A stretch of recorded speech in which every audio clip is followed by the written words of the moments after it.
মাতা পিতার মনে সবসময় এই বাসনা বাস করে যে ওনাদের সন্তানের যেন মঙ্গল হয়। নিজের সন্তানকে সেই সবকিছু দেবার সবসময় চেষ্টা করতে থাকেন যেগুলো তারা নিজেরা নিজেদের জীবনে কখনো পেতে পারেননি। এবং এই প্রক্রিয়ায় সবথেকে গুরুত্বপূর্ণ বিষয়টি ভুলে যান, নিজের সন্তানকে সেই জিনিস দেওয়া যেটা উনি সবথেকে আগে পেয়েছেন। আমি ধনের কথা বলছি না, আমি বলতে চাইছি নিজের অভিজ্ঞতা দ্বারা ওনারা যে মানসিক স্থিতি লাভ করেছেন,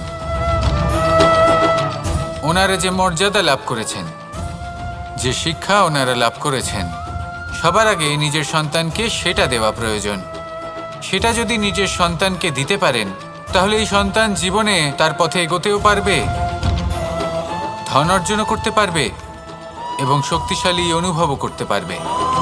সেই জন্য সন্তানকে সবার আগে সেটা দান করুন যেটা সব থেকে বেশি মূল্যবান। সেটা দিন যেটা আপনি সবার আগে লাভ করেছেন। আসুন আমার সাথে ভালোবেসে বলুন, রাধা রাধা। আজ আমরা দুই ধরনের ব্যক্তির বিষয়ে কথা বলবো। প্রথম জন হলেন যে প্রয়োজনের থেকে অনেক বেশি পরিমাণ ধন উপার্জন করে থাকেন। তার কাছে ততটা ধন থাকে যতটা তার প্রয়োজনও নেই, তারপরেও আরও ধন উপার্জন করতে চেষ্টা করতে থাকেন। সকল সম্ভব চেষ্টা করেন, সকল সম্ভব কর্ম করেন, তা সে উচিত কর্ম হোক বা অনুচিত, তাতে তাদের কিছুই যায় আসে না। তারা শুধুই এই সংসারের সকল সুখ ভোগ করতে চান, সকল স্বাচ্ছন্দ্য লাভ করতে চান। আজীবন তারা প্রচেষ্টাই করতে থাকেন। এবার এই করতে গিয়ে তারা ভারাক্রান্ত হয়ে সমস্যার সম্মুখীন হন। এনাদের সমগ্র জীবন এই চেষ্টাতেই চলে যায় জীবন যাপন করার বদলে। অন্যদিকে আরেকজন ব্যক্তি যিনি জানেন তার প্রয়োজন কতটুকু আর শুধুমাত্র সেই পরিমাণ ধন অর্জন করেন, তার থেকে বেশি একটুও নয়। উনি যদি দুবেলা খেতে পান, মাথা গোজার ঠাঁই পেয়ে যান, সেটাই পর্যাপ্ত। তাতেই তিনি আনন্দে জীবন যাপন করেন, না কোনো বৃথা চিন্তা করেন, না কোনো বৃথা কষ্ট করেন। এবার আমি আপনাদের জিজ্ঞেস করব, এই দুই ব্যক্তির মধ্যে আপনি কোন ব্যক্তি হতে চাইবেন? বেশিরভাগ মানুষ এটাই বলবেন যে আমরা সেই দ্বিতীয় মানুষ হতে চাই যারা সন্তুষ্ট। কিন্তু যদি মন দিয়ে দেখেন, আপনিও সেই কর্মই করছেন যা প্রথম ব্যক্তি করেন। আপনারা সবসময় চেষ্টা করে চলেছেন, এটাও লাভ করতে হবে, ওটাও লাভ করতে হবে, আমার এটারও প্রয়োজন, ওটারও প্রয়োজন। আপনি অনেক কিছু লাভ করেছেন, কিন্তু প্রশ্ন এটাই যে আপনার কি সেই সব কিছুর প্রয়োজন রয়েছে? এর উত্তর আপনার অন্তর্মনে রয়েছে। আপনার মন জানে যে আপনার প্রয়োজন কতটুকু। সেখানে গিয়ে দেখুন। সন্তুষ্টি মানুষকে আনন্দ দেয়। মানুষ যতটা সন্তুষ্ট হবে ততটাই সে আনন্দ লাভ করবে। এবার আপনাকে এই সিদ্ধান্ত নিতে হবে যে আপনি কখন আর কোথায় সন্তুষ্টি লাভ করবেন, কত কিছু লাভ করার পরে সন্তুষ্ট হবেন। এই উত্তর আপনি মন থেকে পাবেন। এই সমাজের চাহিদায় জড়িয়ে নিজেকে বিভ্রান্ত করবেন না। নিজের অন্তরের এই মিথ্যে অহংবোধকে প্রশ্রয় দিতে গিয়ে যদি আপনি এরকম প্রয়াস করতে থাকেন, তাহলে জীবনযাপন কখন করবেন? থেমে যান, শান্ত হয়ে যান, নিজের অন্তর্মনে নিমজ্জিত হয়ে দেখুন যে সন্তুষ্টি কোথায়। এই সন্তুষ্টি লাভ করুন। এই মন প্রসন্ন হয়ে বলবে, রাধা রাধা। সিংহকে বনের রাজা বলা হয়। অত্যন্ত শক্তিশালী হয় সে, তার পরিবারও খুব বড় হয়। কিন্তু যদি এমন হয় যে সিংহের পরিবারে নিজেদের মধ্যেই কলহ সৃষ্টি হয়, যদি তারা নিজেরাই লড়তে থাকে, তাহলে কি হবে? সিংহকে মেরে তার পরিবারকে মেরে ফেলে শেয়াল বনের রাজা হয়ে উঠবে। এবার এই কথা শুধুই সিংহের উপর প্রযোজ্য নয়, বরং প্রত্যেকটি ব্যক্তি, প্রত্যেক পরিবার, প্রত্যেক সম্প্রদায়, প্রত্যেক রাজ্যের উপর প্রযোজ্য হতে পারে। পরিবারে যদি মতভেদ বেড়ে যায়, তাহলে সেই পরিবার ভেঙে যেতে পারে। ইতিহাস এই বিষয়ের সাক্ষী। যদি সমাজের মানুষ নিজেদের মধ্যেই লড়তে থাকেন, তাহলে কেউ রাজা হতে পারেন না, বরং অন্য কেউ সেই কলহের সুযোগ নিয়ে নিজে রাজা হয়ে বসেন। একতার গুরুত্ব বুঝতে শিখুন। ঘুরে ফিরে বিষয়টা এসে দাঁড়াচ্ছে সেই ভালোবাসায়। কারণ ভালোবাসাই হলো সেই যা সকলকে একসাথে বেঁধে তাদের আনন্দে রাখতে পারে। প্রেমের থেকে বেশি শক্তিশালী আর কিছুই নেই। তাই এই প্রেমকে নিজের মনে জাগ্রত করুন, নিজের পরিবারে বর্ষণ করুন, সমাজে বর্ষণ করুন, রাজ্যে বর্ষণ করুন, আর এই ভালোবাসার সাথেই বলুন রাধা রাধা। বিগত দিনের কিছু কথা মনে পড়ে গেল, এক অদ্ভুত ঘটনা যা অমূল্য শিক্ষা দিয়ে যেতে পারে। বিষয় হলো যক্ষের সাথে যুধিষ্ঠিরের কথোপকথন। একবার যক্ষ যুধিষ্ঠিরকে জিজ্ঞেস করলেন, ওনাকে বললেন যে আমার কিছু প্রশ্নের উত্তর যদি আপনি দিতে পারেন তাহলে আমি আপনার বাকি ভ্রাতাগণকে আবার জীবিত করে তুলব। সেগুলোর মধ্যে খুব গুরুত্বপূর্ণ আর কঠিন একটা প্রশ্ন ছিল, এই সংসারের সব থেকে শ্রেষ্ঠ আশ্চর্য কোনটি? এই প্রশ্ন আমি আপনাকে জিজ্ঞেস করছি। এবার কেউ বলবেন স্বর্ণ দ্বারা নির্মিত লঙ্কা, এটি হলো সংসারের সব থেকে বড় আশ্চর্য। কেউ বলবেন বরফে ঢাকা সেই পর্বত যা আকাশ স্পর্শ করে। কেউ বলবেন সেই সমুদ্র যার গভীরতা মাপা অসম্ভব ব্যাপার। কেউ বলবেন সেই বায়ু যা আমরা দেখতে পাই না কিন্তু তা আমাদের জীবন দান করে। সংসারের সব থেকে বড় আশ্চর্য কি, সেই প্রশ্নের উত্তর যুধিষ্ঠির দিয়েছিলেন, আর তা ছিল শ্রেষ্ঠ উত্তর এবং উচিত। উনি বলেছিলেন যে সংসারে প্রতিদিন কোনো ব্যক্তি জন্ম লাভ করেন আর কোনো ব্যক্তি মৃত্যুও লাভ করেন। এবার এই কথাটা সবাই জানেন, সবাই বোঝেন যে যখন জন্মেছি তখন কোনো একদিন আমিও অবশ্যই মৃত্যু লাভ করব। এবার যখন এই কথা প্রত্যেকটা মানুষ জানেন, তখন কেন প্রত্যেক মানুষ এই চিন্তায় থাকেন, এই নিয়ে কষ্ট পান, এই নিয়ে ব্যাকুল হয়ে থাকেন যে উনি একদিন মৃত্যু লাভ করবেন, তার থেকে দূরে পালাতে চেষ্টা করেন? বলেন যে আমি মৃত্যু লাভ করতে চাই না। কেন? যেখানে কোনো না কোনো দিন এটা অবশ্যই হবে। এ হলো ব্রহ্ম সত্য। এই যে ব্যাকুলতা, এই ভয়, এই যন্ত্রণা, এই চিন্তা তার মনকে বাঁচতেই দেয় না, এই জীবন অনুভবই করতে দেয় না। সেই জন্য এই চিন্তা, ব্যাকুলতা, ভয় এসবের কি লাভ? কোনো লাভ নেই। সেই জন্য যতক্ষণ জীবনযাপন করছেন প্রত্যেক মুহূর্ত যেন শ্রেষ্ঠ হয়, আনন্দময় হয়, প্রেমের দ্বারা পরিপূর্ণ হয়, সেই চেষ্টা করুন। চেষ্টা করুন যাতে আপনি যে কাজ করছেন তার দ্বারা যেন অন্যের মঙ্গল হয়।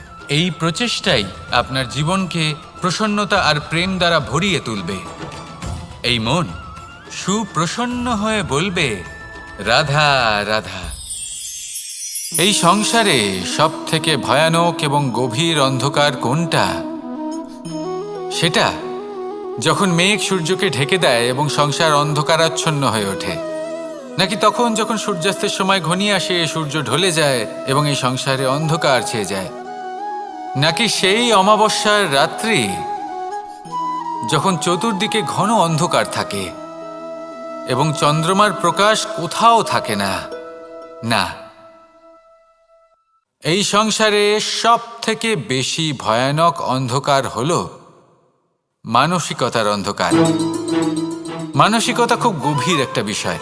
এই মানসিকতাই সত্যের রূপ ধারণ করে এবং আমাদের এই মানসিকতা এবং বিবেকে একটা সূর্য থাকে। যদি আমরা এটা জীবন থেকে বের করে ফেলি তাহলে নিরাশা, হতাশা, অসফলতা এর এমন এক ঘন অন্ধকারে আমরা ফেসে যাব যে তার থেকে বাইরে বের হওয়া প্রায় অসম্ভব ব্যাপার হয়ে দাঁড়াবে। বড়ই কঠিন হয় সেই সময়। সেই জন্য ইতিবাচক মনোভাব থাকা খুব প্রয়োজনীয়। এটা ভাববেন না যে এটা আমার সাথে কেন হলো, এই সমস্যা কেন এলো, ওই ব্যক্তি আমার সাথে এটা কেন করলেন। এটা ভাবুন যে আমি জীবনে যে পরিস্থিতিতে দাঁড়িয়ে আছি তার থেকে আমি ঠিক কিভাবে বাইরে বেরোতে পারবো। যতই ঘন অন্ধকার থাকুক না কেন, খুব ছোট একটা প্রদীপের প্রকাশ আমাদের পথপ্রদর্শক হয়ে দাঁড়াতে পারে। আর আমাদের জীবনে এই ছোট্ট একটা প্রকাশ হলো আশা। এই আশার একটি কিরণ আমাদের অত্যন্ত গাঢ় অন্ধকারেও পথ দেখাতে পারে। তাই এই আশাকে সবসময় মনে প্রজ্বলিত করে রাখুন। গাঢ় থেকে গাঢ় অন্ধকারের সাথে, কঠিন থেকে কঠিনতর সমস্যার সাথে লড়াই করুন, সামনে এগিয়ে চলুন, আর আমার সাথে ভালোবেসে বলুন রাধা রাধা। পায়েস হলো আমার বিশেষ প্রিয়। এর মধুর স্বাদ মনকে প্রফুল্ল করে তোলে। ছোটবেলায় মা আমার জন্য পায়েস বানাতেন এবং আমাকে বলতেন যে গরম থাকতে থাকতে খেয়ে নে কানাই, ঠান্ডা হয়ে গেলে ভালো লাগবে না। কিন্তু আমিও দুষ্টু ছিলাম, ঠান্ডা হওয়া পর্যন্ত অপেক্ষা করতাম, আর ঠান্ডা হয়ে যাওয়ার পরে মার কাছে যেতাম আর ওনাকে বলতাম যে মা, পায়েস তো ঠান্ডা হয়ে গেছে, এটা গরম করে দিন। তখন মা হাসতেন আর বলতেন যে পায়েস না হয় আমি আবার গরম করে দেব কানাই, কিন্তু এর মধুর স্বাদ, সেই মিষ্টত্ব, সেই সুবাস, সেটা আবার ফিরে আসবে না। কথাটা সত্যি। আর এই সত্যটাই আমাদেরও জীবনের সত্য। আমাদের জীবনের মধুর সম্পর্কগুলি, এতে যখন কটুভাব প্রবেশ করে তখন সেই মিষ্টত্ব ফিরিয়ে আনা প্রায় অসম্ভব ব্যাপার হয়ে যায়। আপনি চেষ্টা করে সেই সম্পর্ক ঠিক করতেই পারবেন, তার জন্য অগাধ পরিশ্রম করতে হবে, কিন্তু আবার সেই মিষ্টত্ব কখনো ফিরে আসবে না। সেই জন্য আপনার জীবনের যে মধুর সম্পর্ক আছে, যতটা সম্ভব চেষ্টা করুন তাতে মিষ্টত্ব বজায় রাখতে। কটুভাব আসতে দেবেন না।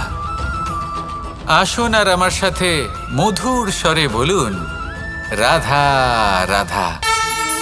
আমরা সবাই জীবনে সুখ লাভ করতে চাই।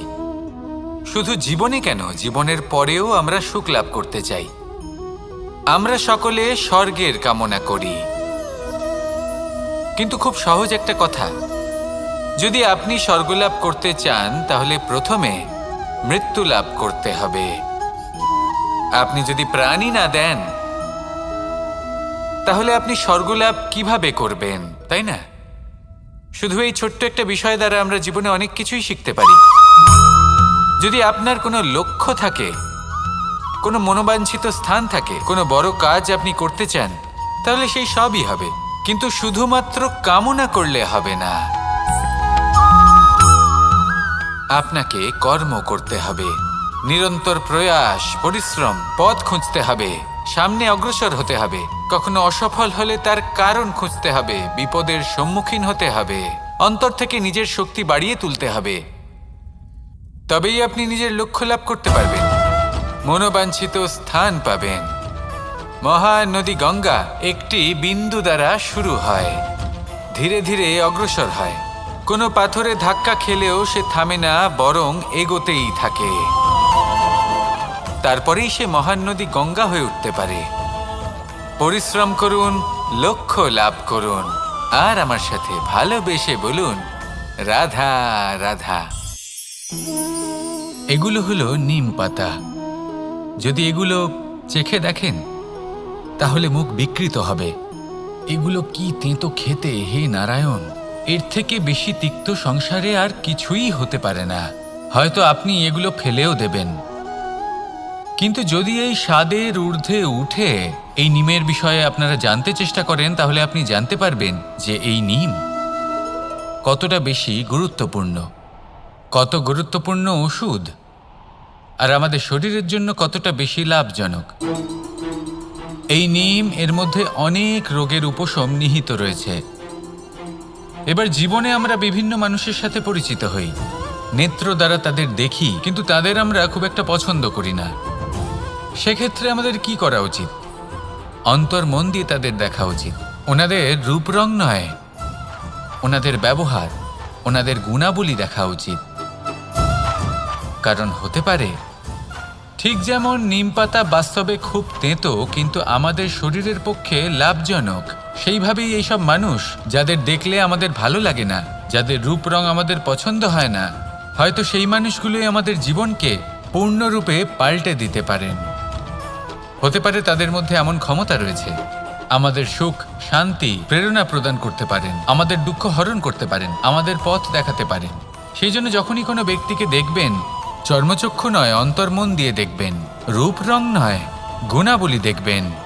মানুষকে আরো ভালোভাবে বুঝতে পারবেন, আর এই মন প্রসন্ন হয়ে বলবে, রাধা রাধা। আপনি কখনো মাখনের হাঁড়ি ভেঙেছেন? কত আনন্দ পাওয়া যায়। এই মাখনের হাঁড়ি ভাঙলে পুরো মাখন আমাদের গায়ে এসে পড়ে আর মন উচ্ছ্বসিত হয়ে ওঠে। কিন্তু তার জন্য বালগোপালদের কত চেষ্টা করতে হয় সেটা কখনো ভেবে দেখেছেন? প্রথমে বড়ই পরিশ্রম করে একের ওপর এক সাবধানে ওপরে চড়তে হয়, তারপরে ভারসাম্য বজায় রাখতে হয়, পড়ে গেলে হবে না। তারপর এই হাতের দ্বারা সেই মাখনের হাঁড়ি ভাঙতে হয়, তখন মাখন পড়ে। এবার এরকমই কিছু আমাদের জীবনে আমাদের সাথেও হয়। এবার আপনি বলবেন যে মাখনের হাঁড়ি ভাঙার এই প্রক্রিয়া, তার সাথে জীবনের কি সম্পর্ক থাকতে পারে? আসলে আমাদের মনের মাঝেও একটা হাঁড়ি রয়েছে, অহংকারের হাঁড়ি। আর এই অহংকারের হাঁড়ি যখন ভেঙে যায়, তখন প্রসন্ন হবার আনন্দ চতুর্দিকে ছড়িয়ে পড়ে। এই মন, এই আত্মা, এই দুই প্রসন্ন হয়ে যায়। কিন্তু তার জন্য আপনাদেরকেও বালগোপালের মতো চেষ্টা করে যেতেই হবে, ভারসাম্য বজায় রাখতেই হবে মনের মাঝে এবং এই বুদ্ধিতে, ভালো এবং মন্দের মধ্যে, লোভ এবং পরমার্থের মধ্যে। আর তারপর নিজে হাতে অহংকারের এই হাঁড়ি ভেঙে দিতে হয়। দেখুন, যদি ঈশ্বরের সঙ্গ লাভ করতে চান তাহলে অহংকারের এই হাঁড়ি ভাঙতেই হবে। আসুন আর আমার সাথে ভালোবেসে বলুন, রাধা রাধা।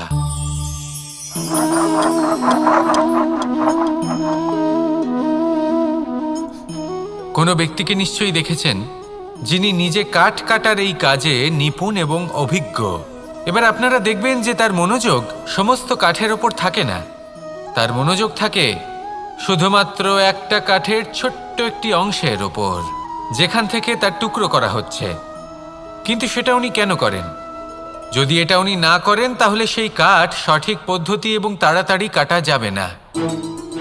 জীবনেও তাই হয়ে থাকে। আপনি হয়তো কোনো লক্ষ্য স্থির করেছেন বা পথ নির্বাচন করেছেন বা কাজ স্থির করেছেন যেটা আপনি করেই ছাড়বেন।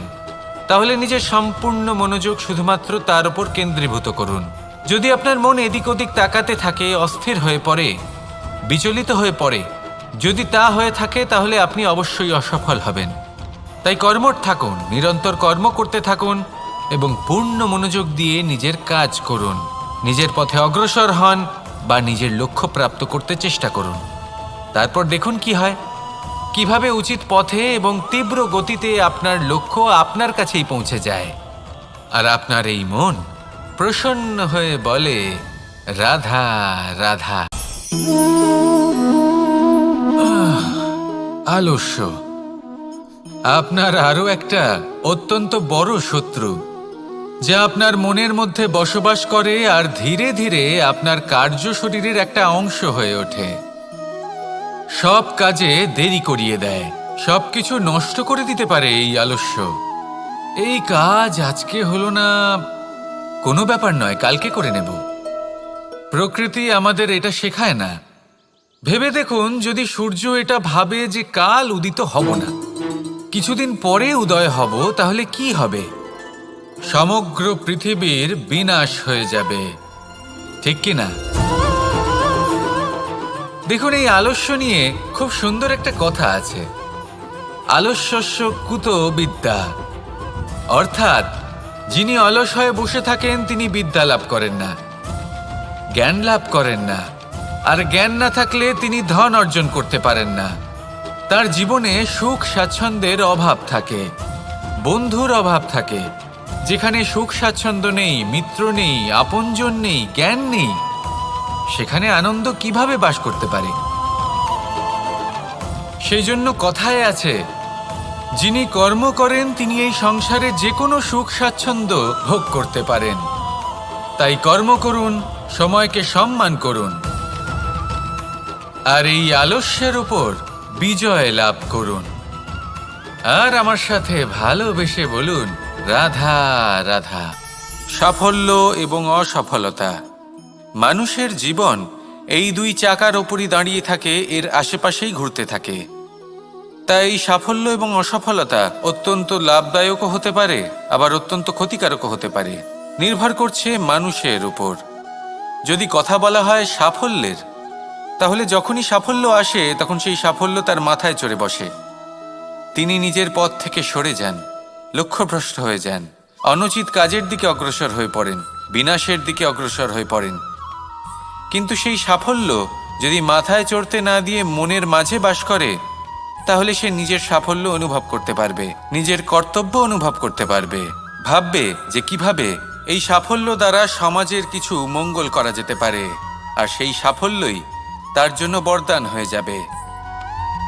এবার যদি কথা বলি অসফলতার, তাহলে যখনই অসফলতা আসে তখন মানুষ তাতে মন খারাপ করে বসেন, দুঃখী হয়ে পড়েন, হেরে গেছেন বোধ করেন, জীবনের সামনে অগ্রসর হওয়ার সাহস করতেই পারেন না। তার কি করা উচিত? তার মন থেকে না ভেবে মস্তিষ্কের দৃষ্টিভঙ্গি দিয়ে ভেবে দেখা উচিত যে আমি এমন কি করলাম যাতে আমি অসফল হলাম। নিজেকে শুধরে নেওয়া উচিত। তখন এই অসফলতা মানুষের কাছে আশীর্বাদ প্রমাণিত হবে, আর পরের বার তিনি অবশ্যই সফলতা লাভ করবেন। তাই মনে রাখবেন, সাফল্য এবং অসফলতা আপনার জন্য লাভদায়কও হতে পারে, ঘাতকও প্রমাণিত হতে পারে, বিধ্বংসীকারীও হতে পারে। তা নির্ভর করছে আপনার উপর যে আপনি মস্তিষ্ক দিয়ে দেখতে চান নাকি হৃদয় দিয়ে দেখতে চান। শেষ পর্যন্ত সিদ্ধান্ত আপনারই। আসুন আর আমার সাথে ভালোবেসে বলুন, রাধা রাধা।